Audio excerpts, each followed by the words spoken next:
সব দুঃখ ডিলিট করে দিয়ে এগিয়ে যাওয়ার নামই হলো জীবন। তাই থামলে চলবে না। নমস্কার, আজকে আমি বানাতে চলেছি কাতলা মাছের আমঝোল। এই গরমে দারুণ লাগবে। কাতলা মাছের আমঝোলে লাগছে কাতলা মাছ, 2 কোয়া রসুন, দুটো কাঁচা লঙ্কায় লাল লঙ্কা নিয়েছি, আদা, হলুদ, জিরে ধনে গুঁড়ো, কাশ্মীরি লঙ্কা গুঁড়ো, চিনির বদলে আমি একটু গুড় নিয়েছি, সর্ষে আর জিরে নিয়েছি, ফোড়নের জন্য কালো জিরে, গোটা জিরে আর মেথি, তেজপাতা আর কাঁচা লঙ্কা নিয়েছি।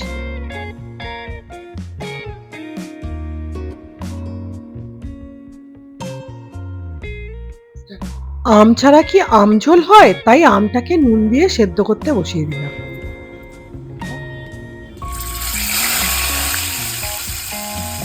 এবার মাছগুলোকে হালকা করে ভেজে নেব।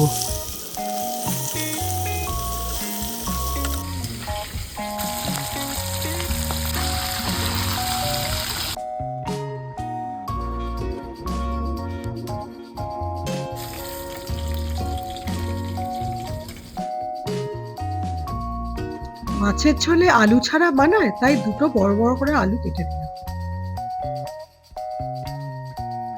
আলুগুলো নুন দিয়ে ভালো করে ভেজে নেব।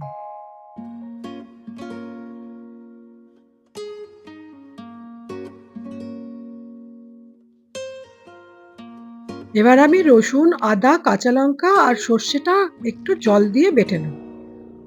আলুটা ভাজা হয়ে গেছে, এবার আমি গুঁড়ো মশলাগুলো আর একটু জল দিয়ে আমি কষিয়ে নেব। তেলটা ছেড়ে গেছে, বাটা মশলাটাও দিয়ে দিলাম। আলুটা মোটামুটি সেদ্ধ হয়ে গেছে, এবার আমগুলো আমি দিয়ে দিলাম, সাথে গুড়টা দিয়ে দিলাম। কষানো হয়ে গেছে, এবার পরিমাণ মতো জল দিয়ে দেবো।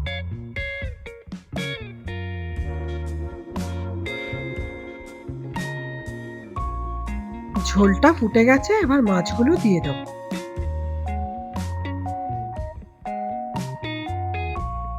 লাস্টে কাঁচা লঙ্কা ছড়িয়ে দিলেই রেডি কাতলা মাছের আমঝোল।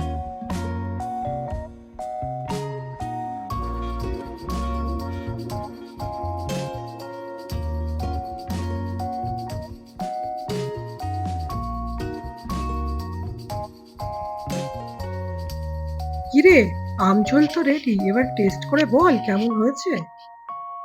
ওয়াও! দেখেই তো আমার লোভ লাগছে। এবারে আমি তাড়াতাড়ি করে ভাতটা মেখে নেব। মাছটা তো অসাধারণ! কি সুন্দর সেদ্ধ হয়েছে মা। এবার আমি মাছটা দিয়ে ভাতটাকে ভালো করে মাখবো, সাথে একটু আলু নিয়ে নেব। আলুটা দিয়ে মেখে এবার আমি খেয়ে নেব। হেব্বি হয়েছে। গরমে পারফেক্ট।